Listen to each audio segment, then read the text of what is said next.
baku ita ce kalmatu tarhib, wato maraba da bakin annabi sallallahu alaihi wasallam. Akwai ɗaya daga cikin yayuna Alhaji Hassan Koki, akwai kuma ɗaya ɗan uwan nasa yaro na ne shi kuma Alhaji Nasiru, to shi wannan yaro na ne, amma dai ban sani ba, bara in kirawo mai gidana Alhaji Hassan ya zo yi maraba da bakin manzo Allah. Alhaji Hassan, bismillah.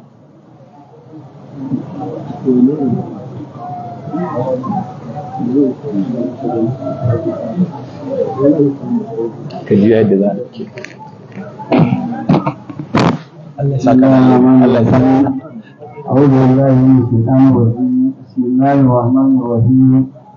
muna wa 'yan uwa musulmi wanda suka zo wannan babban taro, ina musu murna, ina musu fatan alheri. Allah ya sa alheri, Allah ya sa a sama lafiya, Allah ya taimaka mana, Allah ya jawo bukata. Assalamu alaikum wa rahmatullahi wa barakatuh. Wa alaikum salam. Allah ya saka da alkhairi. Yayan mu kenan gaba daya, Alhaji Hassan Kasim mai atamfa kofar Koki. Allah Nasiru sai kai hakuri, kai yaro na ne, ba yadda za ka yi yau. In dai shi yayana ya yi to mai gidana ne, amma kai ba zan gabatar da kai ba. Allah ya saka da alkhairi. To yan uwa, bayan gabatar da kalmar tarhib, akwai kaɗan daga cikin kasa'idu abin da ya tara mu a wannan guri shine na karanta kasida daga cikin kasidun maulidin annabi sallallahu alaihi wasallam, wanda Maulana Sahibul Faidi Allah ya kare yadda a gare shi ya yi ta. To za mu ji kaɗan daga ciki. Allahumma salli ala ughliqa wal khatimil ma sabaqa nasrul haqqi bil haqq ولا إلى صراطك المستقيم ولا آله حق سبحان ربك رب العزة عما يصفون وسلام على المرسلين والحمد لله. أهلا بشار المولد ذكرنا بالمعتدي أصل الأصول سيدي حبيبنا المبجل. أهلا بشار المولد ذكرنا بالمعتدي أصل الأصول سيدي حبيبنا المبجل. قد كان خير مرسلي قبل الوجود الأول ولم يكن من جندلي لأصلنا المعسل. أهلا بشار المولد ذكرنا بالمعتدي أصل الأصول سيدي حبيبنا المبجل. لم يدر خير الخلق في خلقه والخلق سوى الإله الحق من ملك أو مرسل. أهلا بشار المولد ذكرنا بالمعتدي أصل الأصول سيدي حبيبنا المبجل. فشأنه شأن أجب ورمزه رمز الحبيب، رمز الحبيب للحبيب بالعرف غير مشكل. أهلا بشار المولد ذكرنا بالمعتدي أصل الأصول سيدي حبيبنا المبجل. يا للإمام المعتلى متى أجاب ببلا لولاه دام مشكلة لعظم ما قد ينجلي. أهلا بشار المولد ذكرنا بالمعتدي أصل الأصول سيدي حبيبنا المبجل. لولا الحبيب المرتضى ما نيل ماذا يرتضى ودينه الذي ارتضى إله في العزل. أهلا بشار المولد ذكرنا بالمعتدي أصل الأصول سيدي حبيبنا المبجل. أعلم به إذ هملا أعلم به إذ نزلا مفخما مبجلا قد فاق كل الرسل. أهلا بشار المولد ذكرنا بالمعتدي أصل الأصول سيدي حبيبنا المبجل. أعلم به إذ أرسلا وإذ سرى ونزلا ونال ذكرا منزلا وليس بالمبدل. أهلا انتشار المولد ذكرنا بالمحجر أصل الأصول سيدي عجبنا المبكر عالم به نتلا صبر النعام مسجلا ونوره تأسلا من مجده المؤثل على انتشار المولد ذكرنا بالمحجر أصل الأصول سيدي عجبنا المبكر عالم بميراب الوجود عالم به أين الشهود عالم بذلك الودود ونازل منزل على انتشار المولد ذكرنا بالمعتدي أصل الأصول سيدي حبيبنا المبجل عالم به من فضل مفضل وواصل موصل وكامل في الناس خير مكمل على انتشار المولد ذكرنا بالمعتدي أصل الأصول سيدي حبيبنا المبجل أعلم به من مجد ممجد وحامد محمد وواحد وموجد مخول على انتشار المولد ذكرنا بالمعتدي أصل الأصول سيدي حبيبنا المبجل أعلم به من عابد مجاهد وشاهد قاتل كل عابد بالحق ما ينجلي على انتشار المولد ذكرنا بالمعتدي أصل الأصول سيدي حبيبنا المبجل صل على الاثنين رمزة كل اثنين وسره في اثنين وذاك سر أزلي على انتشار المولد ذكرنا بالمعتدي أصل الأصول سيدي حبيبنا المبجل صل على محمود محمد ذي الجود ومنبع شهود وعين سر ينجلي على انتشار المولد ذكرنا بالمعتدي أصل الأصول سيدي حبيبنا المبجل صل على من حضر مولده مهما ذكر يكون مثل من صبر بيوم بدر مرسلي على انتشار المولد أهلا وسهلا. ذكرنا بالمعتدي بسم الله. أصل الأصول سيدي حبيبنا المبجل وكل من جاد بشيء لمولد المختار أي كرامة لخير حي فإنه كمن ولي على انتشار المولد ذكرنا بالمعتدي أصل الأصول سيدي حبيبنا المبجل صل على من وكل من جاد بشيء لمولد المختار أي كرامة لخير حي فإنه كمن ولي على انتشار المولد ذكرنا بالمعتدي أصل الأصول سيدي حبيبنا المبجل يا ربنا فاغفر لنا والتعف عنا وكفنا وتتقبل سعينا بجاه هذا الأكمل على انتشار المولد ذكرنا بالمعتدي أصل الأصول سيدي حبيبنا المبجل وتهدنا وهد بنا ونجنا ورقنا ونسلنا وأهلنا وصابنا ومن ولي على انتشار المولد ذكرنا بالمعتدي أصل الأصول سيدي حبيبنا المبجل وترفي أن الخلفاء والغنى والتحفا ونيرا الصحفا يوم اشتداد الوجل على انتشار المولد ذكرنا بالمعتدي أصل الأصول سيدي حبيبنا المبجل وارزق لنا العلوم وتؤتنا الفهوم واكشف لنا الغيوم بجاه خير مرسلين على انتشار المولد ذكرنا بالمعتدي أصل الأصول سيدي حبيبنا المبجل وصليا يا ربنا على الرسول حبنا وسابه ومن دنا وكل قافور أمثله على انتشار المولد ذكرنا بالمقتل أسأل الأصول سيدي حبيبنا المبجل واكشف لي برهام الحجاب ونجني من الإقاب وما له من الساب بالكامل المكمل على انتشار المولد ذكرنا بالمقتل أسأل الأصول سيدي حبيبنا المبجل على انبشار المولد ذكرنا بالمعتد أصل الأصول سيدي حبيبنا المبجل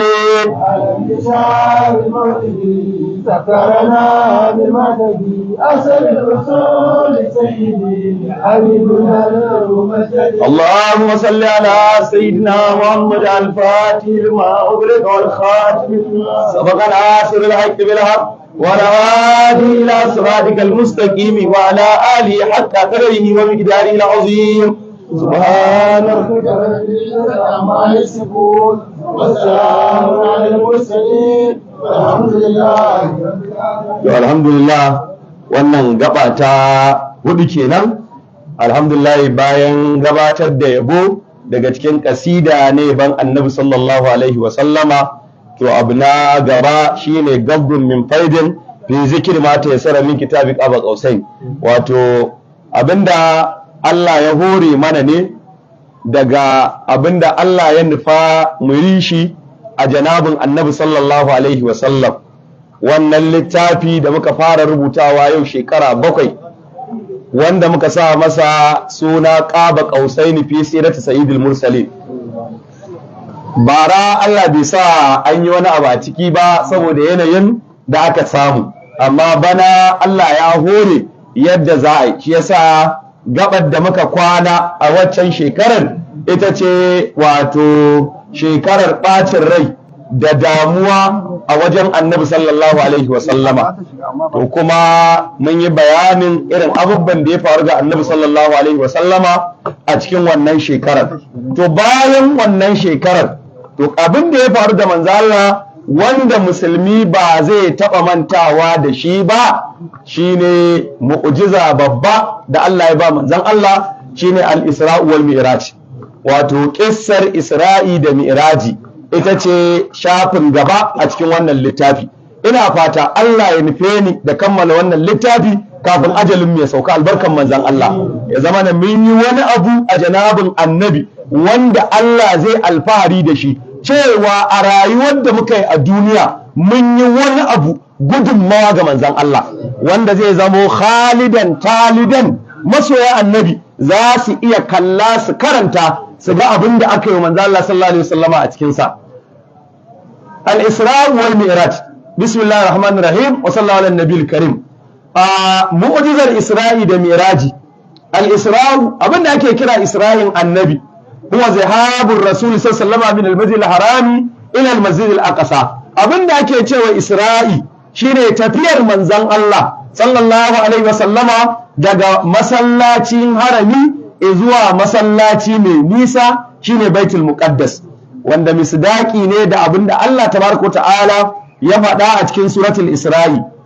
Subhanallazi asra bi abdihi laylan min al-masjid al-haram ila al-masjid al-aqsa alladhi barakna hawlahu nuriyahu min ayatina innahu huwas samiul basir.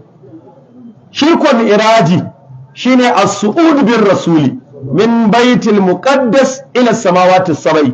Abinda ake kira mi'raji shine tafiyar da akai da manzon Allah ta fuskar hawa sama da akai da manzon Allah daga nan baitul muqaddas zuwa saman bakwai, wa ma fawqaha da abinda yake saman bakwan ma, hatta balaga sidratul muntaha, sai da aka tafi da manzon Allah inda ya je sidratul muntaha. Kuma shine abinda Imam Al-Fazazi yake ishara da shi, sama'an summa zada ala sab'i. Annabi sallallahu alaihi wasallama ya hau sama ya hau sama ya hau sama, saman ta dawo kasan manzon Allah, summa zada ala sab'i, sannan yayi ƙari akan saman inda ya wuce matsayin sama. Shi yasa wannan tasliya ce da Allah ya yi wa annabi, ƙasa an nuna ba a ƙauna annabi, an yi jafa'i mummuna ga annabi sallallahu alaihi wasallama. Ya je ɗa'ifa ya haɗu da wawaye, ya tura mutane ƙasar Habasha, ya ga illar da aka yi masa, ya zauna a Makka sun matsanta masa ta ko'ina. Matarsa wadda take taimaka masa na Khadija, Allah ya karɓi ranta. Amminsa wanda ya tsaya masa kai da fata, Allah ya karɓi ransa. Annabi da kansa ya kira shekarar amal huzni, ya ce wannan shekarar bakin ciki ce a wajena. To sai Allah ya ce a'a ya Rasulullahi ba zan baka kai bakin ciki ba. In su halittar ƙasa ba su san abin da na baka ba, to zo in girmama ka da abin da ban taɓa ba wani mahaluki ba. Shine sai Allah ya gayyaci manzan Allah daga baitul haramu, yana zaune a nan Haɗimu. Manzan Allah sallallahu alaihi wasallama Jibril ya zo ya sallama da shi, ya ce to ya Rasulullahi ana kiranka mahalara mai tsarki, Allah yana son ya gana da kai. A nan manzan Allah sallallahu alaihi wasallama a wata ruwaya yana ɗakin Ummu Hani, ya shiga ya fito, mala'ika Jibril ya ce to ga abin hawa. Wannan hadisar ta manzan Allah Isra'i da Miraji wata baiwa ce rabbaniya da Allah ya bawa manzan Allah dan ya nuna ɗaukakar darajar manzan Allah, dan ya ijewa annabi wancan bakin cikin da damuwar da manzan Allah ya muƙasati da ita a cikin wannan shekarar. Shi yasa bayan wannan rasa masoyi Abu Dalibin, bayan rasa matarsa Ummul Mu'minin Khadijatu, bayan irin wauta da manzo Allah ya gani a ɗa'ifa har sai da jinin annabi ya dinga tsattuwa, bayan irin bala'o'i da aka dinga tunkaran manzon Allah da shi, to sai Allah ya gayyaci manzo Allah kuma ya ce to ya zo, yana so zai nuna masa linuriyahu min ayatina.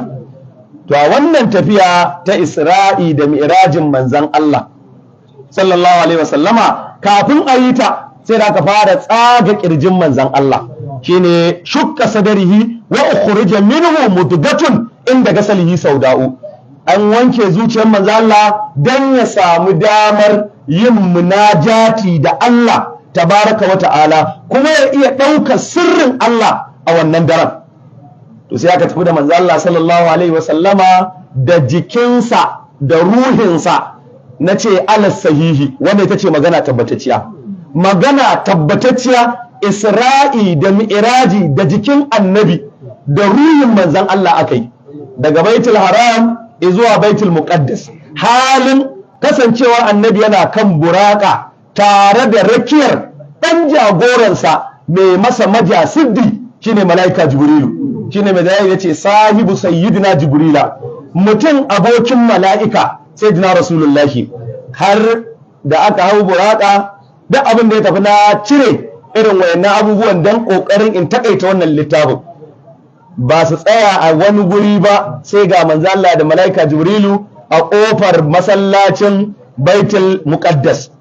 Manzo Allah ya sauka daga kan wannan taguwa ko buraka, malaika Jibrilu ya ɗaurewa manzon Allah ita da wani awarwaro wanda masana suka ce har yanzu wannan awarwaron yana nan inda annabi ya ɗaure wannan burakar tasa.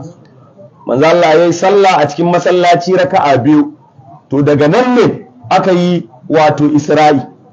To a nan manzo Allah ya haɗu da sauran annabawa tun daga zamanin annabi Adam har zuwa kan annabi Isa, sai da Allah ya tara wa manzon Allah su a wannan farfajiyar a cikin wannan masallaci. Kowane annabi ya miƙe, manzo Allah yana shiga cikin masallacin sai annabawa suka miƙe, suna miƙewa manzo Allah yana ku zauna ku zauna, sai annabi Ibrahim ya kamo hannun manzon Allah ya ce anta imamul mursalina, ai kai ne a gaba, zo ka wuce ya Rasulullahi.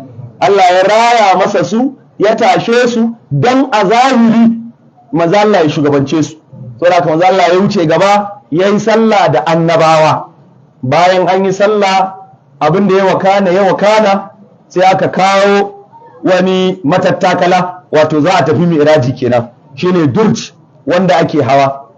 Sai aka kawo shi kamar matattakala yake, sai manzo Allah ya taka zuwa saman duniya. Masana Allah suna cewa saman nan da muke gani, tafiyar da take dandariyar ƙasa zuwa rufin wannan saman tafiyar shekara 500 ce.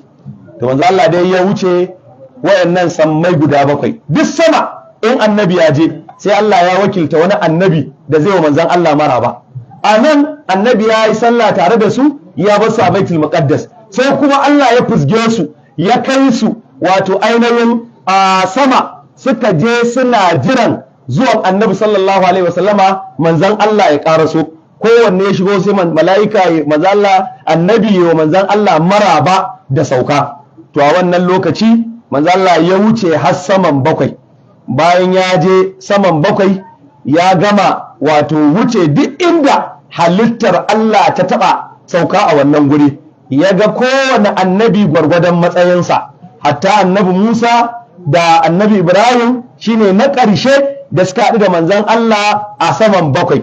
To anan ne manzon Allah ya wuce dukkan waɗannan matsayi na annabawa har sai da ya je gu da ake ce masa mustawa. A wannan guri mustawa manzon Allah ya haɗu yana jin motsin alƙalamin ƙudurar Allah, yana jin tasriful aqlami, ƙudurar Allah tana rubutu da alƙalamin ƙudura, manzon Allah yana jin wannan motsin na alƙalamin ƙudura. Wannan gurin da annabi ya je ba wata halitta ka'inan mankana da ta taba zuwa wannan gurin. Manzon Allah ya ce na wuce na je sidratul muntaha. Ma'anar sidratul muntaha manzon Allah ya ce duk abin da yake dangariyar ƙasa bai taɓa wuce wannan gurin ba. To na zo wannan gurin, ina zuwa sai aka ce ai wucewa za ka yi. Manzon Allah ya ce da na je sai na ga lamarin Allah ya lullube wannan wato ainihin sidratul muntaha din. Ya ce ga mala'iku, ga lamarin Allah wanda ba zan iya siffanta su ba a wannan guri na lauli iri-iri kaloli da Allah ya tanada a gurin. Manzo Allah ya ce ni ba zan iya siffanta abin da na gani a wannan waje ba. Manzo Allah ya ce a gefe sai ga baitul ma'mur. Shi baitul ma'mur wani masallaci ne da malakutul lahi na sama suke ibadar Allah a cikinsa. Wannan masallaci mala'ika 70,000 ne suke sallah a cikinsa kullum, in ji annabi. Ba wanda ya taɓa jin wannan labarin. Mala'ika 70,000 ne suke sallah a cikinsa. Kowane mala'ika in ya shiga yau suka fita, to har abada ba za su ƙara dawowa ba kuma. Wa ma ya'lamu junuda rabbika illa hu. Manzo Allah sallama ya ce a wannan guri sai na ga mala'ika Jibrilu yake nuna min wannan masallacin shine Baitul Ma'mur. Malakutul lahi a nan suke ibada, kamar yadda mu kuma mutane a ƙasa muke ɗawafi da Ka'aba. Yace setin Ka'aba da zai yo ƙasa, to daidai inda Ka'aba yake a nan wannan masallaci zai, a nan wannan Baitul Ma'murin zai sauka, wato santa Ka'aba a nan shi kuma yake.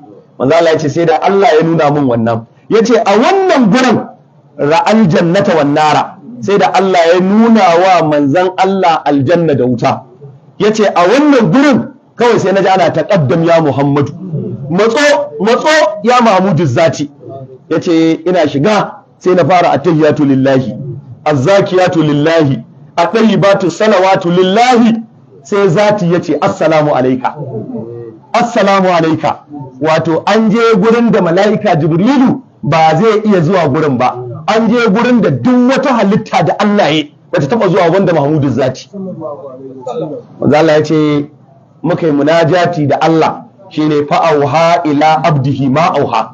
Allah ya kimsa wa annabi abinda ya kimsa masa. Yace anan sai Allah ya farlanta min salloli guda 5.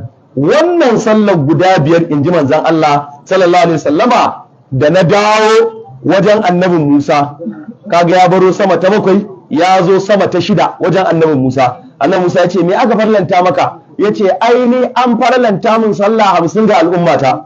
Ya ce to ina baka shawara, ka koma wajen Allah ka roƙe shi sassauci, ya sassauta maka don al'ummarka ba za ta iya yin sallah 50 a rana ba. Ina roƙo ka koma.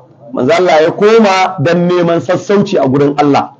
Manzo Allah ya sake dawowa aka cire 5. Manzo Allah ya sake dawowa wajen annabi Musa ya ƙara gaya masa, har sai da ta koma saura guda 5. To a wannan lokaci ne annabi Musa ya ce ka koma, ni na jarraba banu Isra'ila, na ga matsayin yadda suka ɗauki ubangijinsu, ina baka shawara ka koma, Allah ya rage maka. Manzo Allah sai ya ce na koma hattasta hayaitu min rabbi, na koma sai da na zamo yanzu kunyar Allah nake ji. kaga kenan ra'a rabbahu haqqan bi ainin wa suratin. Anan Maulana Shebran yace anan magana annabi ya ga Allah ne, ya ga Allah, yayi magana da Allah har ya ɗeba haso da Allah, har sai da ta kai yana jin kunyar ya koma gurin Rabbul Izzati. Hikimar annabi Musa da yake wa manzo Allah wannan matsayi ne da annabi Musa ya nema a gurin Allah. Allah ya ce ba naka bane, na Mahmudu Zati ne. Ya nemi rabbi arni anzuru ilaika, Allah ka taimaka ka yadda in ganka. Allah ya ce lan tarani, ba za ka iya gani na ba, ba za ka ganni ba. Amma sai gashi an gayyaci Mahmudu Zati, shi ba ne bayi ba. Annabi Musa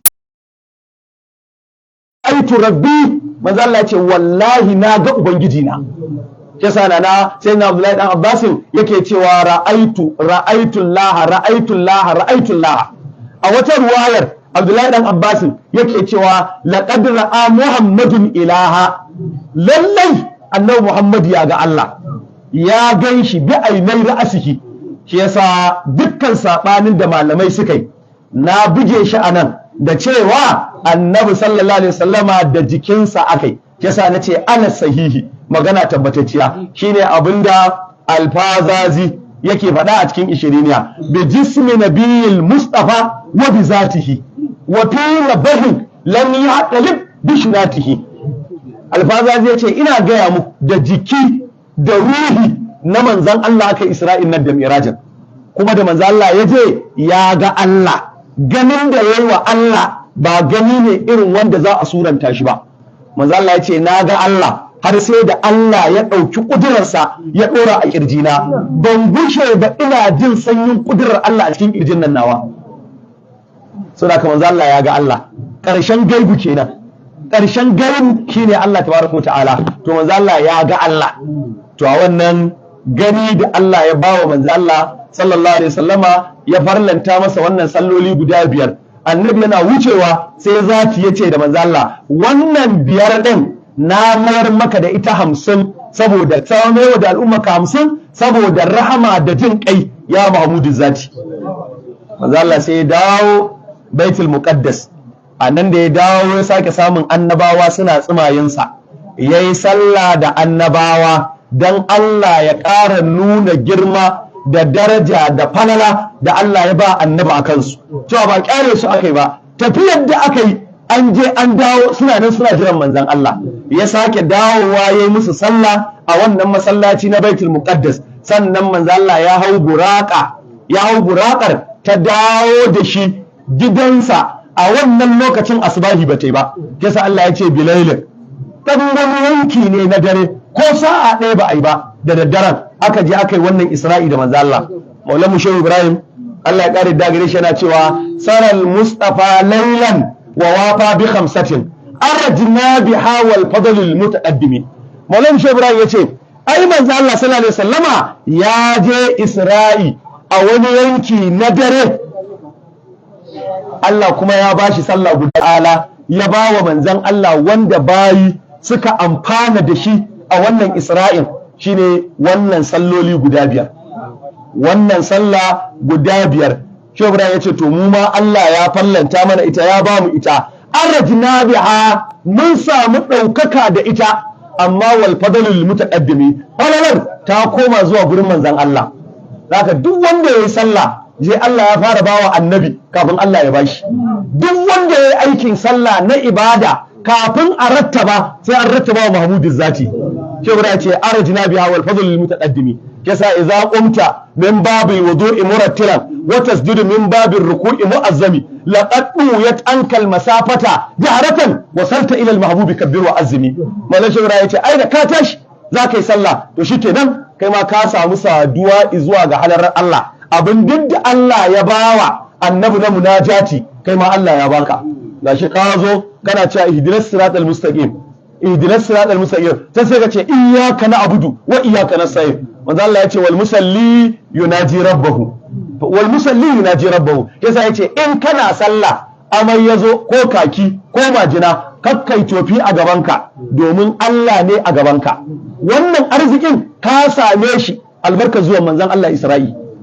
wannan tafiyar da manzo Allah ya gana da Allah sai aka sauko mana ita albarkan manzo Allah duk sallar da zamu tashi mi zamu gana ne da Allah ke safa alayya an ya ta'ahaba li zalika lallai wanda zai yi sallah to ya shirya cewa abin da yake gaban sa fa ba karamin lamari bane wajen Allah zashi yadda Allah ya gayyaci manzo Allah shi ma Allah ya gayyace shi to wannan a takeice abinda Allah tabaraka ta'ala ya bawa manzon Allah sallama a wannan Isra'il kenan to bayan annabi ya dawo walamma asbar rasulu fi qaumihi akhbarahum bi rihlatil isra'i wal mi'raj gari ya waye sai manzo Allah sallama yake bawa al'umma labari jama'arsa an yi sallar asbahi sai yake ce musu ajiya ya je baitul muqaddas ya je sama ma har ma ya gana da Allah wa bima arahu Allah azza wa jalla min ayati al-kubra ya faɗa musu irin abubuwan da Allah ya nuna masa na ajaibu da abubuwan mamaki haba ai fashtar da takazibuhu lahu wa azahu ai nan sai ƙarin ƙaryatawa da sarefantawa da ƙiyayya ta ƙaru a cikin manzan Allah yau ba sai inkari da mugun maganganu ya fara fitowa ba sai aka ce ai ba wannan za ku yi ba abin da ya kamata yanzu fas'aluhu an yasifa lahum baitul muqaddas abin da muke so in har ya ce ya je baitul muqaddas to ga abin da muke nema don Allah a tambaye shi ya masallacin baitul muqaddas yake a gaban mu ya taso bai taɓa fita daga garin Makka ba sai tafiyar da yayi yana shekara 12 sai san da ya koma yana shekara 25 dan haka a tarihi bai taɓa zuwa baitul muqaddas ba ya baitul muqaddas din yake sai aka zo aka tsiye aka sa annabi a gaba cewa ya faɗa mana ya akai walam yakun yarahu qabla hadhihi al-lailati manzo Allah kuma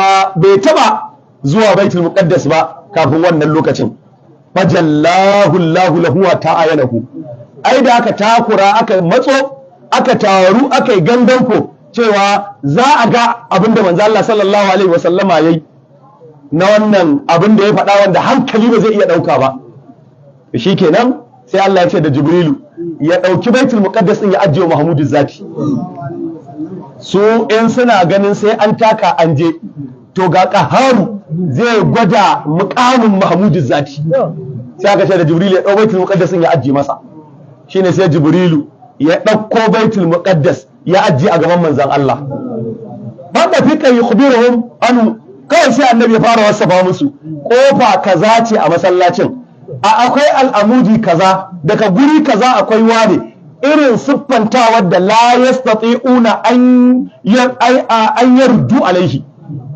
irin siffantawar da ba su isa su ce ba haka bane ba irin ane ma tambayan nan ne da mutum kake cewa waye kai sai ce kai ina kakanka wane dan gidan wane babanka wance babanka da wane ne zai auri babanka daga baya kuma babanka ya aure ta kai ka zo kai zaka ce wannan bai san ka ba ai ya san ka to irin wannan siffantawar manzon Allah ya dinge musu a Baitul Muqaddas so da haka sai inkari ya karu to a wannan hadisan ne aka kirawo da Sayyidina Abubakar As-Siddiq to da duk wanda aka gayawa ba sa iya yadda amma Abubakar Siddiq ana zuwa ana gaya masa cewa gafa abin da ya faru da masoyinka manzo Allah ya ce je ya je Baitul Muqaddas sai da Abubakar ce shi ya faɗa yace sadaka ce ai yayi gaskiya yana bani labarin abin da ke sama dan ya ce ya je Baitul Muqaddas ana zuwa agga manzo Allah sai ce fa huwa Siddiq ai sunansa daga yau As-Siddiq anan ya samu wannan suna na Abubakar Siddiq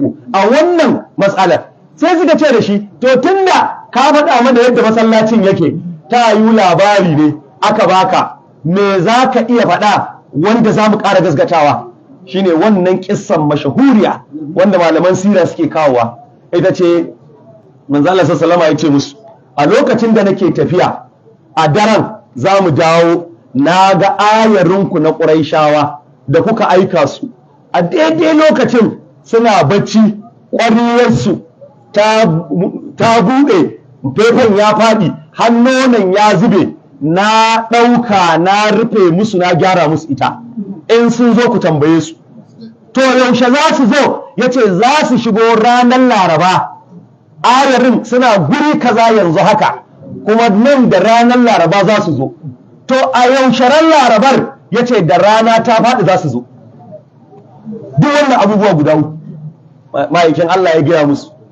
To gari yana wayewa rana ta ɗaya rana ta biyu, malam ba sai ga ranar Laraba ta zo ba, aka ce to yau ya ce za su shigo fatakenmu. A lokaci babu muwasalat da za a ce ba za a buga waya ko a tantaba a je ko wani ya bada labari, babu, kai sai dai a nuna ma ƙarfin ƙudurar Allah a cikin manzan Allah. Ya ce ran Laraba za su zo. Laraba na yi, rana ta taho har aka zo za ta faɗi. Kafin nan yana daga abin da suka tambayi ma'aikin Allah sallallahu alaihi wasallama, to ya rasulullahi wane ne zai zo? Manzo Allah ya ce musu wane ne zai iso a gaba, kuma dabban wane ita ce a gaba. To wannan abubuwan da ya faru hakan yadda manzo Allah ya siffanta musu haka abin ya wakana. Domin a wannan lokaci Laraba tana yi, Allah tabaraka ta'ala ya sa ba su zo ba, suka yi jinkirin zuwa har ga rana ta to za ta fadi. Nan take sai na Abubakar ya matso gurin Annabi sallallahu alaihi wasallama, yace ya Rasulullahi, ka ce musu yau Laraba ayarin nan za su zo, ka ce musu lokacin da rana za ta fadi, ga rana ta to faduwa ya Rasulullahi. Manzo Allah sallama yana daga kai, sai ga wani yace la, ga ranar ta fadi, sai wani yace yawwa gashi nan sun bullo. Sai na Abubakar yana duki a gaban manzo Allah. Sai wani ce to ai a duba, ya ce raƙumin wani ne a gaba, a duba a gani. Ana zuwa sai ga raƙumin da Annabi ya ce shi ne, sai ga raƙumin da wannan kayan da manzo Allah ya siffanta musu. To sai suka zauna, aka ce to ku ne dai baki da kuka zo, me ya faru? A wannan lokacin suka ce ai mun ga wani abin mamaki, mun ga ƙwarya da nono a zube, muka tarar an gyara mana ƙwaryar ba inda muka ajiye ta ba. Mahmudu za ta ce ni ne na gyara ta. Wanda ya imani ya imani, wanda ya ƙara nitsawa a kafirci da kin Annabi ya ƙara. Allah ya kare mu.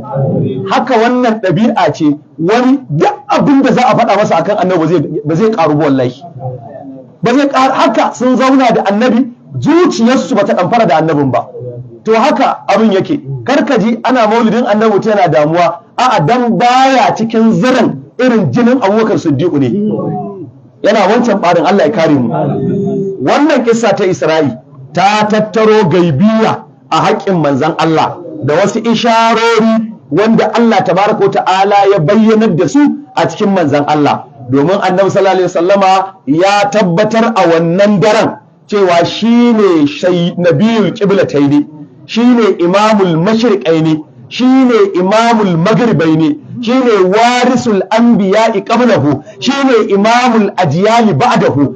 Duk abin da zai zo a baya Annabi ne jagoransa, duk wanda ya wuce Annabi yake saurare, saboda haka duk wanda zai zo daga baya bayan Annabi yake bi sallallahu alaihi wasallama. Yayi sallah, annabawa sun bi shi sallah a baya. Wannan yana nuni izanan bi umumi risalatihi wa khuludi imamatihi. Tabbas wannan yana tabbatar mana da cewa manzancin Annabi ya game bayan annabawa wanda Allah ya karɓi ransu kafin bayyanan manzan Allah, sai da Allah ya raya wa Annabi su.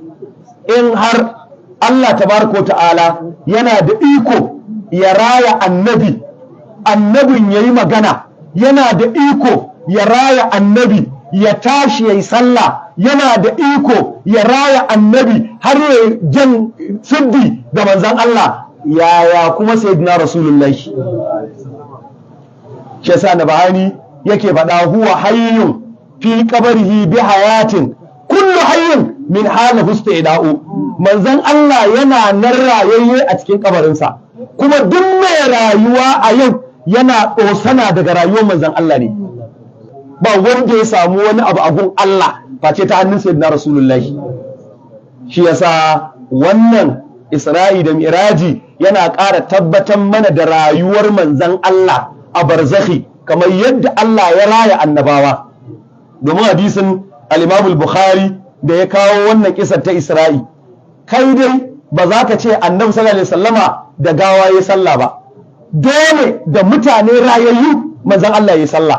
Shi yasa wanda ya tsaya a gaban Annabi ya sallama, Annabin yana amsa masa, kuma Annabin yana ji gwargwadon matsayinka.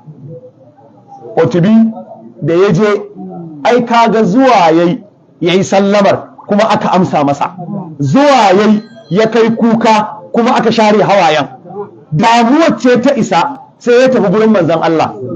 Yana zuwa ya tsaya ya ce ya Rasulullahi, kai ka ce in bala'i da musiba ta dame mu zo gunka Allah zai mana, to gani na zo.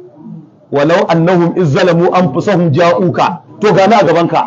Wastaghfirullah wastaghfara lahumur rasulu lawajadullah tawwabar rahima, to gani na zo. Abin da nake nema ya Rasulullahi ka ce Allah ya gafarta mu.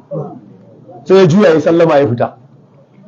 Wani balarabe yana kwance yana zaune yana gengedi a masallaci, lokacin rauda ba irin yanzu bace. Kai zabi Rasulullahi, sai ga manzo Allah ya ce kai tashi ilhaqil a'rabi wa bashirhu anna Allah qad ghafara lahu. Tashi je ka wannan mutumin da ya fita ka gaya masa saƙon da ya bani na gaya wa Allah, Allah ya ce in gaya masa ya gafarta masa. Balaraban nan ba sai ya dawo ba utubi, ya fashe da kuka a gaban annabi yana ya khaira man dufinat bil qa'i a'zumuhu wa daba min ibuhun al qa'u wal akamu nafsi fida'un li qamarin anta sakinuhu fihi al afafu wa fihi al jud wal karamu. Wannan baitin yana nan a rubuce a kofar shiga ɗakin annabi, ba hadisi bane ba qur'ani bane, kuma a mafarki ya ga annabin aka ce gashi kuma aka rattaba shi a kofar shiga ɗakin manzon Allah. Har yanzu da ruwan gwal aka rubuta wa annabi wannan baituka.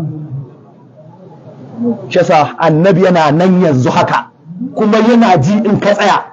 Shi yasa Busi ya ce ya khaira manyan mamal afuna sahatahu, duk mai bara ya tafi kofar gidan annabi ya fake. Nan ne gurin da in an je wallahi Allah baya juyawa. Duk da Imamul Busi na Bahani Allah ya kare da gare shi ya nannaɗe wannan, ya ce الأنبياء جميعهم أحياء لما أتى بيت المقدس جاء صلى بهم وهم عليه اللواء كان الإمام وكلهم مأموما الأنبياء جميعهم أحياء لما أتى بيت المقدس جاء صلى بهم وهم عليه اللواء كان الإمام وكلهم ma'amuma. Da ba ne don kule mana ce kai da annabawa yau sun koma bayan manzon Allah sallallahu alaihi wasallama yayi sallah da su ba da gawa ba, da annabawa manzon Allah yayi sallah. In har Allah ya raya banu Isra'ila da ya ba mu labari a suratul baqarati da Isra'i da mi'raji da manzon Allah, ya Hafiz ibn Rajab al-Hanbali Allah ya kare da gare shi ya ce an yi Isra'i da manzan Allah kafin kafin a yi hijira da shekara uku, kafin hijira da shekara uku aka yi Isra'i da annabi sallallahu alaihi wasallama, in ji ɗaya daga cikin masana littafin sira shine Ibn Rajab al-Hanbali Allah ya kare da gare shi. Shi yasa duka wannan kissar ta Isra'i Maulan Musa'ibul Faidati Allah ya saka wa Shehu Ibrahim da alkhairi ya dunkule mana ita da irin abubuwan da ya faru a ciki a waɗansu baituka nasa, wanda nake ganin za mu taƙaita a kai, tunda maulidin namu kamar yadda aka sani a taƙaice ne ƙarfe 10 muke tashi. Manufar mu kurin mu haɗu a yi mana shaida muna son manzan Allah.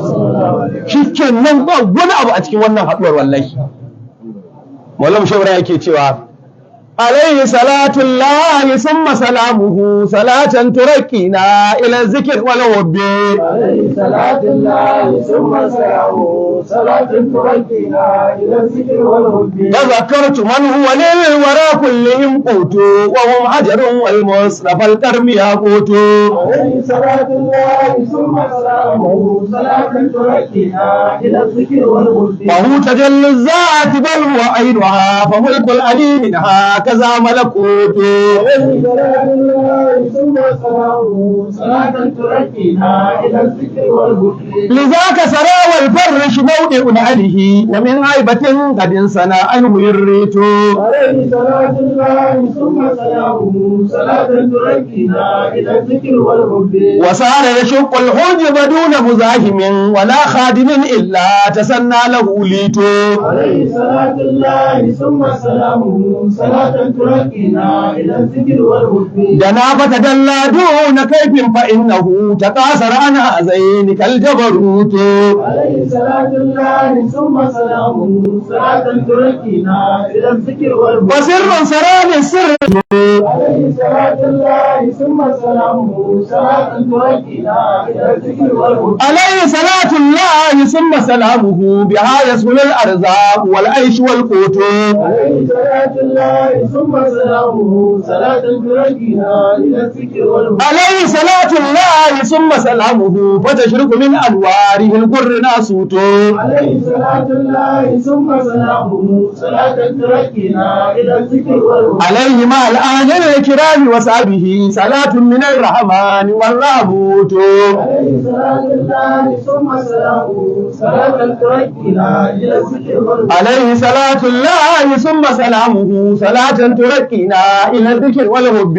عليه صلاة الله ثم سلامه صلاة تركنا إلى الذكر والهدى اللهم صل على سيدنا محمد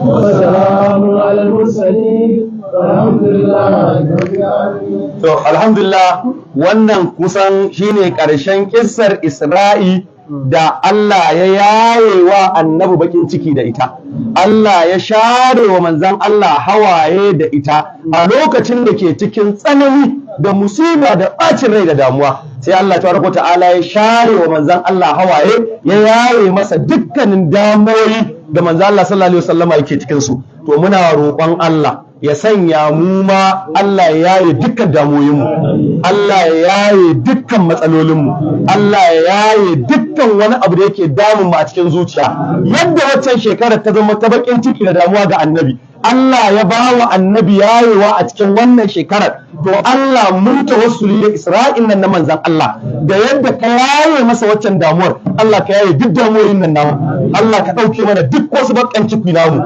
Allah ka sa ta zama mu ma shekarar farin ciki da albarka da alkhairi da arziki da yalwa da nishadi da farin ciki a cikin mu albarkar ganin da manzan Allah ya yi wa Allah albarkar munajatin da Allah ya yi da manzan Allah Allah kai mana haka saboda girman manzan Allah yan uwa alhamdulillah wannan shine kaɗan daga cikin wannan littafi da muke da Allah ya mana taufiki da rubuta shi na qaba qausaini fi sirar sayyidul mursalin wato wannan littafin ina so in yi shi wata bakan damiya ce rayuwar annabi sallallahu alaihi wasallama na ɗauka nake so in yi ta daki daki yadda malam mai subulul hudawar rashadi ya yi rayuwar manzo Allah kusan duk kwana ɗaya a rayuwar annabi sai da ya faɗi wani abu da ya wakana da manzo Allah ya yi rayuwar annabi daki daki to mu ma muna so ko ba mu yi wannan ba to mu yi wani abu da masoya annabi za su tuna lallai akwai masoya manzan Allah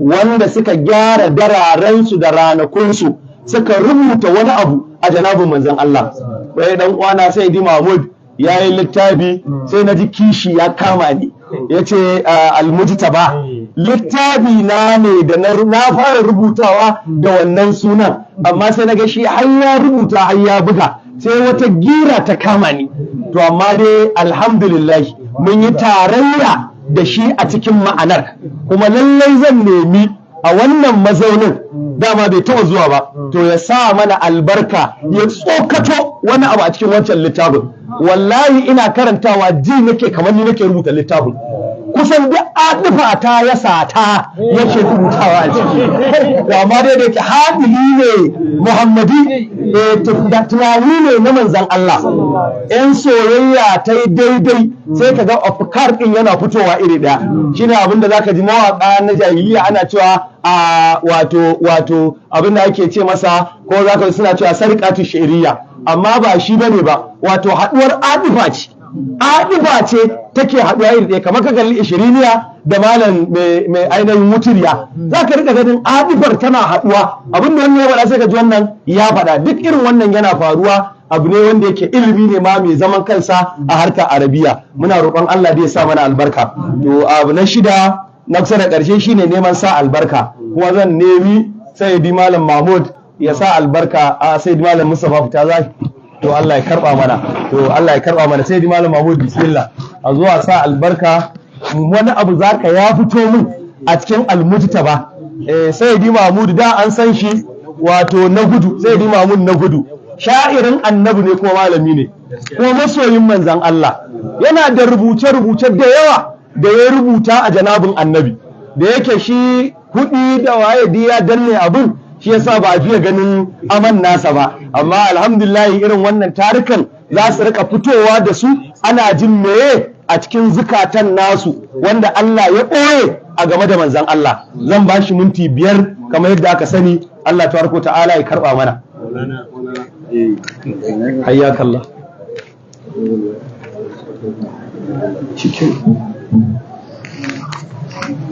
Sannan mu da zuwa. Bismillahir Rahmanir Rahim. Allah ya saka da sallallahu ala sayyidina Muhammad. To, Qatilul anbiya ba su shigo ba? Ya biya ta can. To, ana ta shirye-shirye. Malami na da yanzu ya gama jawabin cewa ban san yana rubutu ba, amma bisa yardar Allah sai ya sa zukatanmu suka zama masu kama. ‘Yan uwana masoya annabi sallallahu alaihi wasallama, manyanmu da ƙanananmu irina, ina mana sallama idan ta addini musulunci. Assalamu alaikum wa rahmatullahi wa barakatuh. Wa alaikum assalam. Babu abin daɗi a rayuwar mutum kamar al'umma su maka shaida kai masoyin annabi. Duk duniya, duk abin da ake takama da shi a duniya ko menene, idan ka auna za ka gano wani zai iya samun wannan abin kuma ka yadda ya fi ka. Amma duka nan gurin ba wani mutum mai hankali da za a zo ana ce masa ai kai masoyin annabi ne ya ce a'a wane mu. Idan aka kalle mutum aka ce a ramma, in ya gara ma sai ya ce a'a ku kenan ku kenan. Amma da an ce soyayyar annabi kowa zai ce ni ne. Dan yadda wani ya fi ni ba. Dan daga ranar da aka fi ka kai daga ranar ka koma baya, Allah ya mai da kai wani daban. Malam ya ce in faɗi wani abu akan annabi sallallahu alaihi wasallama. Annabi sallallahu alaihi wasallama rahama ne ga dukkan abin da ba Allah ba. In aka ce rahama shine dukkan abin da ka taɓa ji na daɗi, ko ka samu wata kariya, ko ka samu wadata, ko hankalinka ya tashi ya kwanta, shine rahama. Abin da ka taɓa gani ka amfana da shi ko da wuta ce. Da yawa mutane mun ɗauka wuta azaba ce kawai, a'a a cikin wuta akwai rahama. Rahamar Allah ce ta sa in aka ɗora tukunya a kan wuta za ta yi girki mu ci abinci. To idan ka ga wuta ta girka abinci ya girku, to rahamar da manzon Allah sallallahu alaihi wasallam ne ya zo da ita, Allah ya mai da wuta mu amfani da ita ta zama mana abu mai amfani. Annabi sallallahu alaihi wasallama ya zo ne don ya ganar da mu mutane ne. Da ɗan adam yana rayuwa ne rayuwa ta dabbobi. Ɗa zai iya auren matar ubansa, uba ya mutu, ‘ya'yaye su gaji iyayensu, mata da su da tumakai ba su da bambanci. In aka tashi rabon gado har da su ake rabawa. Amma annabi sallallahu alaihi wasallam ya ce mata ‘yan uwan mazaje ne. Kai ya ce ma wanda ya reni mace guda biyu, ya yi musu tarbiyya har ya aurar da su, wannan sakamakon sai tafi aljanna. Annabi sallallahu alaihi wasallama ya raba mu daga rayuwar karnuka. Rayuwar karnuka shine wato kare a gabansa matarsa za ta iya haihuwa, amma in yunwa ta kama shi zai iya cin ɗan da shi ya cikinsa. Annabi sallallahu alaihi wasallama ya zo ya sami mutane suna binne 'ya'yansu mata, amma ya zo ya ɗaga martabar 'ya mace. Duk inda ake ganin annabi sallallahu alaihi wasallama za a gan shi yana yawo ne tare da wannan ƴar tasa, sayyidatu nisa'il alamin Fatimatu Zahra radiyallahu anha wa alaiha salam. Annabi sallallahu alaihi wasallama ya sami mutane ne wanda Imam al-Busiri yake cewa a lokacin da kafircin yana original, yana kan gabarsa, su ne mafi sharrin al'umma da Allah ya yi a duniya. Kowa kokari yake ɓata kayan wani, ya cuci wani, a sha jini, a ci mushe. Amma da annabi sallallahu alaihi wasallam ya zo shi kadai ba tare da mai taimako ba, sai da ya mai da waɗannan mutanen khairu umma. Da za ka ɗauko dukkan halittar Allah da Allah ya halitta baki ɗaya, in ba annabawa ba, in ka haɗa su da sahabban annabi sallallahu alaihi wasallama za ka gani ne tamkar babu. da a baya su ne waɗanda ake gani suna rayuwar dabbobi, yanzu wannan mutanen su ne Allah tabaraka wa ta'ala yake ba mu labarin su. Muhammadur Rasulullah wallazina ma'ahu ashidda'u 'alal kuffari rahama'u bainahum sarahum ruk'an sujadan yaftahuna fadlan min Allah wa ridwana. Masu kokarin kashe kansu saboda biyan bukatar su yanzu za su iya mutuwa saboda junansu. Sahabban Annabi sallallahu alaihi wasallama saboda rahama da jin kai da kyakkyawar mu'amala da Annabi sallallahu alaihi wasallama ya koya musu, sai da ya zama sun dawo daga yaƙi kowannen su bukata yake ya sha ruwa, amma an ba wa ɗaya ya ce a ba wa na gaba, an ba wa har sai da suka mutu ɗaya bai sha ruwa ba. Wanda a baya kowa kokari yake ya kwace na wani, amma ya mai da su suna jin gwara wani ya rayu a kaina. Zan ba da kisa guda ɗaya wadda da ita ce zan gama. An ce sayyidina Abubakar radiyallahu anhu ya kai ƙara sayyidina Ali wajen Annabi sallallahu alaihi wasallama cewa kullum ya haɗu da sayyidina Ali shine yake fara masa sallama, sannan sayyidina Ali ya amsa. Annabi ya kirawo sayyidina Ali ya ce masa, Ali Abubakar ya kawo ƙarar ka wajena, ya ce in kun haɗu kai kake shi yake fara maka sallama a matsayinsa na babba, sannan kai kuma sai ka amsa. Ya ce ya Rasulullahi, na ji ka ce duk wanda ya yi sallama ya fara yin sallama shine zai shiga aljanna, ni kuma buri nake in an je lahira Abubakar ya riga ni shiga aljanna. Ma'ana ba duniya kadai ya koya musu su so ɗan uwansu fiye da kansu ba, har lahira.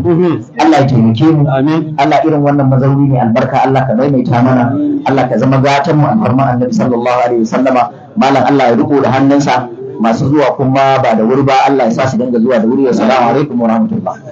Wa alaikum salam wa rahmatullahi wa barakatuh. Ai ina ma laifi da suka zo. To alhamdulillah yan uwa, mun saurari bayani kaɗan daga wani abu daga cikin wannan littafi faidun min gaidun na wannan littafi al-mujtaba, daga irin abin da Sayyidi Malam Mahmud ya tsakuro mana a cikinsa. To za mu nemi ɗaya daga cikin yan uwa matasa kuma zarata, wanda alhamdulillah muna alfahari da abin da Allah tabaraka ta'ala ya basu a irin tafiya cikin janabin manzo Allah sallallahu alaihi wa sallama, wanda wasu da yawa suna jinsa ko suna ganin sa. Sayyidi Ahmad Muqaddam zan nemi ya tashi ya yi mana mata ya sara a wannan, amma a tsaye zai yi jawabin nasa. Aka maka Allah, bismillah. Idan a fi ganin Sayyidi, bismillah.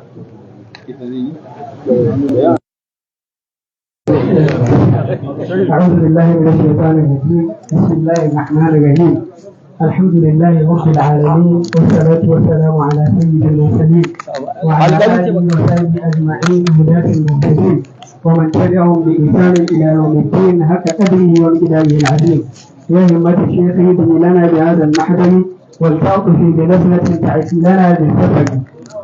ومصر النبي صلى الله عليه وسلم مسمى halarar alkali Allah ya kara mai lafiya da jan gora da manyan malamanmu da muke tare da su a wannan guri. Yana yi mana sallama irin ta addinin musulunci. Assalamu alaikum wa rahmatullahi ta'ala wa barakatuh. Dukkanin mu mun hada ana saboda soyayya annabi, wanda kamar yadda Malam Mahmud ya faɗa, babu abin da ake tsira a kansa kamar soyayya annabi.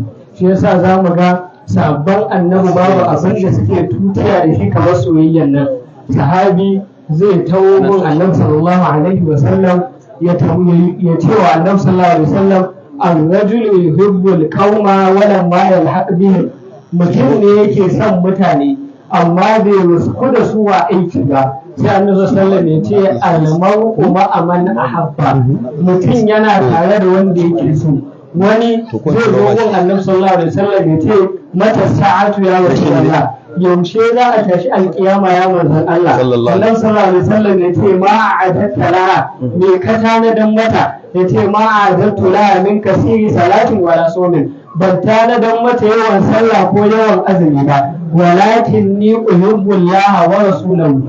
Sai dai ni ina son Allah, ina son manzan Allah. Maimakon mu ji annabi sallallahu alaihi wasallam ya faɗi irin abin da mutanen ta suke faɗa na aje ai ta sallah ko ai ta azumi, sai annabi sallallahu alaihi wasallam ya ce an tara aman ahabbta, kai kana tare da wanda kuke so. Shi yasa za mu ga dukkan jagororinmu abinda suke tutiya da shi shine soyayya. alfazar yana cewa afi musliman bil hashimi yushabbahu halamun alayhi nahu qalbun ahabbahu rasulun karimun ma asaqatu rabbahu uqibtu li ahwali qiyamata dukkahu tasbifa li minhu maladun wa rabbahu yace a cikin annabawa kakaf akwai mai kama da annabi yace annabin nan da nake magana fa duk zuciyar da ta so shi wuta ta haramta gare ta yace annabin nan fa manzo ne mai girma wanda bai taba samun ubangijinsa ba yace ni alfazari abinda na tanada alkiyama shine soyayya annabi Muhammad yace annabi ya ishe ni mafaka ranar alkiyama cewa mu a komai yana yadda an fi shi yana cewa fa abdun mutawwil bil qusuri wa bil wala walakinahu an hubbi ahmad ma wana yace ibrahim bawa ne mai furuci da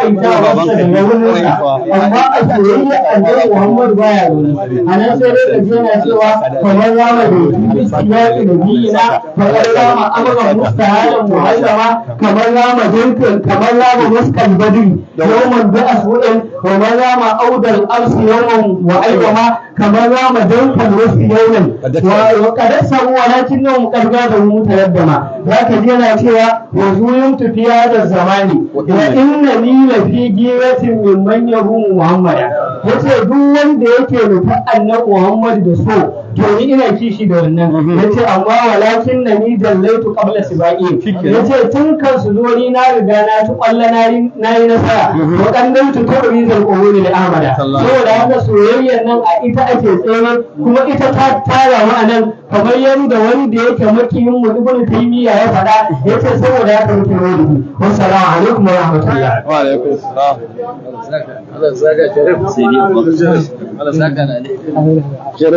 ai sai ka ƙara sace fa asartu hubbal mustafa duna gairihi walau umma kulsumin walau kana maryama shau yace babu duniya babu lahira ni annabi nake kallo ba wani abu da zaka kalbarta mun shi da manzo Allah ni annabi ya ishe ni Allah ya bar mu da manzo Allah to alhamdulillah guri ya taho gangara ga kuma manya-manyan malamai suna daɗa shigowa zan gabatar da ɗan uwa mai albarka jagora alƙali alhada wanda zai sa mana albarka shi ma daga nan zan nemi ga malami na yana zaune sai di malam bashir ga kuma shehi wakilin shehi na ga kuma dakta shi ma yanzu ya shigo dukkansu za mu so mu ji wani abu a cikin abin da Allah ya hore musu akan manzo Allah akramakallah bismillah bismillahir rahmanir rahim والصلاة والسلام على سيدنا ونبينا محمد بن عبد الله وعلى آله وصحبه ومن بدار العظيم. أقوى مثلا من الله أشهد أن دليل البركة ببركة تعالى دم ثلاثة لكل نعمة الله سبحانه وتعالى يمنع تباب محمد صلى الله عليه وسلم ومثل النبي وجوه babu shakka wannan ni'ima ce wacce Allah subhanahu wa ta'ala yake jinjina wannan baiwa da yayi mana yana cewa laqad manna Allahu 'alal mu'minina idh ba'atha rasulan min anfusihim hakika wannan baiwa ta samu Annabi Muhammad sallallahu alaihi wasallam da Allah yake bance mu da ita daga falala daga gare shi babu shakka ba mu da abinda za mu yi wanda ainihin za mu nuna godiyar ko sai kai jawabi ga wannan baiwa da Allah ya mana jawabi saboda haka yan uwa mu gode wa Allah subhanahu wata'ala a cikin wannan ni'ima ta ba mu annabi Muhammad sallallahu alaihi wasallam malam Mahmud ya yi magana akan kasancewar annabi sallallahu alaihi wasallam rahama to babu shakka wannan rahmaniya wato ta gane kowa da komai Allah subhanahu wa ta'ala shi yake wa kansa kirari da cewa alhamdulillahi rabbil alamin godiya ta tabbata ga ubangijin alam ko ba sani shi shi da kuma masu Allah duk abin da ba Allah ba da wani cikin alam to Allah ya kalli wannan zati Muhammad ce duk abin da nake ni rabbul sani to kuma ka je ka zama ko rahama gare shi wa ma arsalnaka illa rahmatan lil alamin to babu shakka wannan kadai ya ishe mu jin daɗi ya ishe mu alfahari kuma wallahi wannan abin da muka samu kanmu a ciki mu gode wa Allah. Ni'ima ce daga Allah, wato baiwa ce daga Allah. Allah ya keɓance ka, ya sanya ka a cikin wannan zuri, ka gode wa Allah. Zaɓi ne daga Allah, zaɓi ne daga Allah. Ran da muke magana da wata uwa, daga an ambaci Annabi sallallahu alaihi wasallam ko ana cikin zarafin shugaba, sai ya samu kansa a cikin wani hali yadda yake shukuri a cikin zuciyarsa. Sai yake cewa gashi ni ba malami ba, ni ba wani masani ba, amma idan ana wannan zarafi ana magana ta shugaba sai ga hali ya kama ni. Sai nake ce masa abin ai ba ilimi bane ba, zauki ne daga Allah. Zauki ne in kana da shi Allah ya fa kana da shi, amma duk tarin iliminka ba ka da wannan zauki, to ai da za ka ji abin da ake ji ba. Yanzu nawa ne Allah ya ba su tarin ilimin amma ya zama tun halaka gare su. Subhanallah. Idan kana da ilimi ko kana da awar ilimi amma kana inkarin wani matsayi na Annabi sallallahu alaihi wasallam, to kaga wannan ilimin ai ya zame maka halaka, wannan ilimin ya zame maka asara. Shi yasa idan mun ga wani baya jin irin abin da muke ji, ko kuma baya samun kansa a cikin wannan, ne masa uzuri da cewa bai ɗanɗana abin da muka ɗanɗana wani. Shikenan Maulan mu Shoba yana cewa ya nuna ni jahar wa aikantu anna man tajarra min ishari ma fatahu sabba. Saboda haka duk wanda ya samu wannan zauki to ya gode wa Allah. Wannan da muka samu kama a ciki zara ce daga Allah subhanahu wa ta'ala. Muna gode wa Allah da wannan ni'ima da yayi mana, kuma muna roƙon Allah subhanahu wa ta'ala da mu da zuriyarmu Allah ya karɓi rayuwar mu akan wannan tafarki. Allah ya gadar da wannan haske a cikin zuriyarmu. Albarkacin Annabi sallallahu alaihi wasallam. Wannan tsawaitawa da maluma, musamman ga malami na Dr. Umar Gai, Allah ya ƙara masa lafiya. Da yana ganin da kamata ya tsawaitawa. Assalamu alaikum wa rahmatullahi ta'ala wa barakatuh. Wa alaikum salam wa rahmatullah. Ga malamin ka amma baka ce ga shehin ka ba, Shehu Muhammadu. Kaga sai ka ce ga malamin ka, amma dai ga shehin ka a kusa, ai sai ka ce ga shehi na kuma. Allah ya saka. Yau to muridi sadiqi. To alhamdulillah yan uwa, lokacin ya matso ga shehi Malam Ibrahim, shi ma ya ƙaraso. Za mu je sa albarka daga bakin dakta tukunna, sai kuma mu je abin da shehi zai sa albarka, shikenan sai mu yi wa ajuna afuwa yan uwa, kamar yadda muka alƙawarta karfe 10 haka muke so da izinin Allah mu tashi. Dakta fal yatafaddal. أعوذ بالله من الشيطان الرجيم. بسم الله الرحمن الرحيم.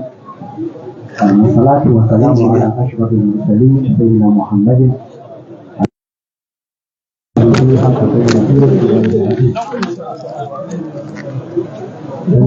Assalamu alaikum wa rahmatullahi wa barakatuh. Wa alaikum salam wa rahmatullahi wa barakatuh.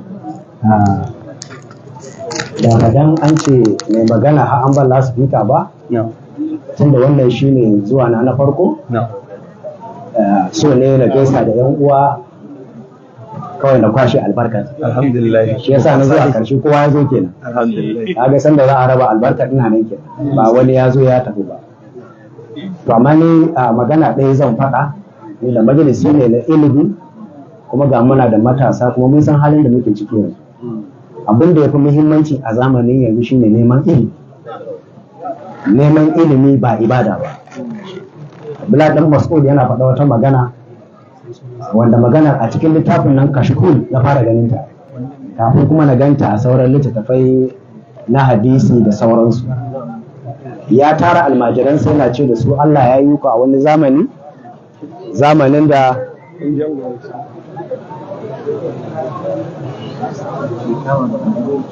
ta kama ko